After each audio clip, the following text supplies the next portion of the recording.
everybody, it's Aaron back from Screenstars, and I'm here once again to do another review for Geek Legion of Doom.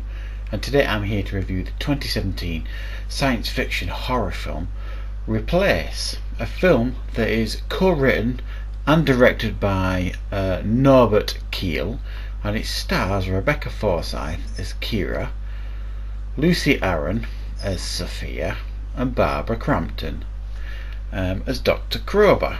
Now, this is actually quite a slow-paced, intellectual sci-fi horror that focuses on Rebecca Forsythe's character, Kira, who is a young lady who seemingly has some kind of skin condition. It's like dry, flaky skin that she can't seem to control, and it's spreading throughout her body. Now, she goes and sees like a skin specialist, played by Barbara Crampton, Dr. Krober, who gives her this medication to try and treat it, and says she's going to send her and do all these blood tests, all this kind of stuff, and she's having these memory lapses as well, Kira, of things she can't quite place, people she can't quite remember who they are, and she's very, very confused.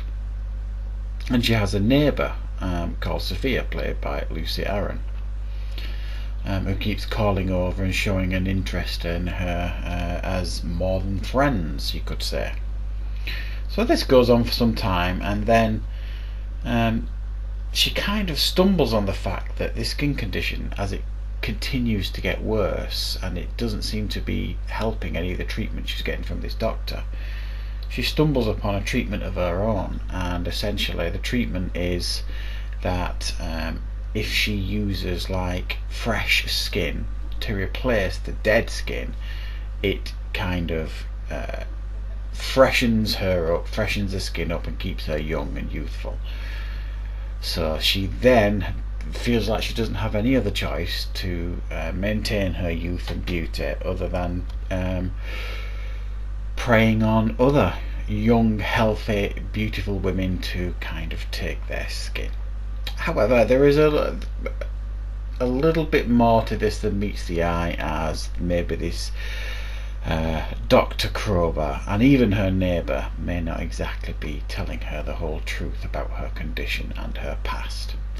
So that's essentially the plot here for this movie, a basic plot line. Now, this is actually a really quite visually interesting film, and it's a very competently made film. It's very stylised in a lot of ways. It's got an interesting soundtrack, and it's quite horrific, but quite a sensual film at the same time. It explores the body, sexuality, all those different things, and it does it in quite a tasteful way.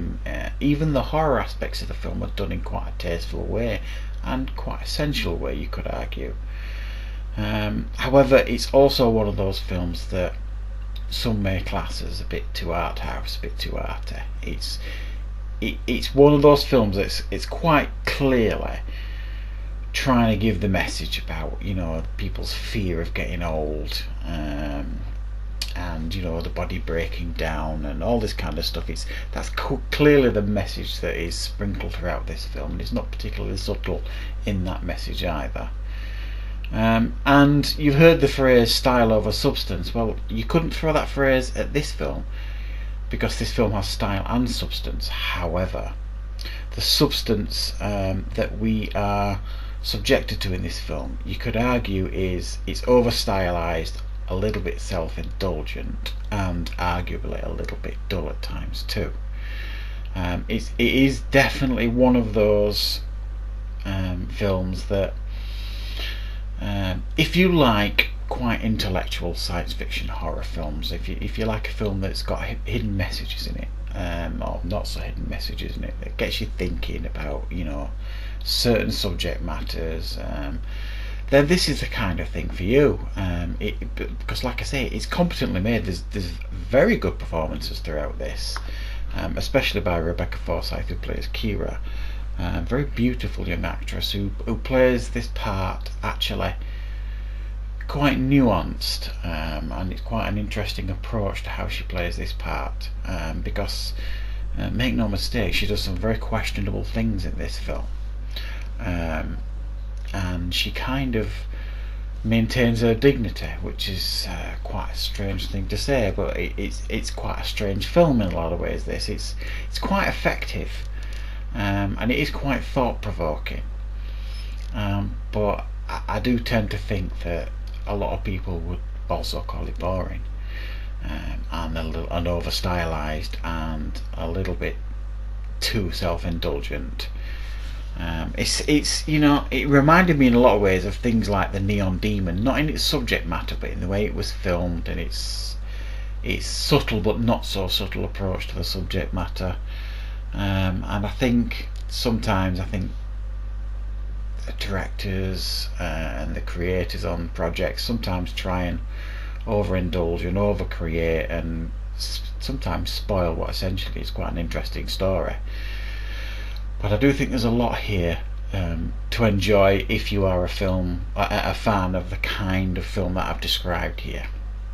So I'm going to give it a 6 out of 10. It's certainly well made. There's some great performances, very, very visually interesting, and it's got an interesting subject matter and an interesting story, so it's worth checking out. Thanks very much for watching, everybody, and of course we'll see you for another review on Geek Legion of Doom.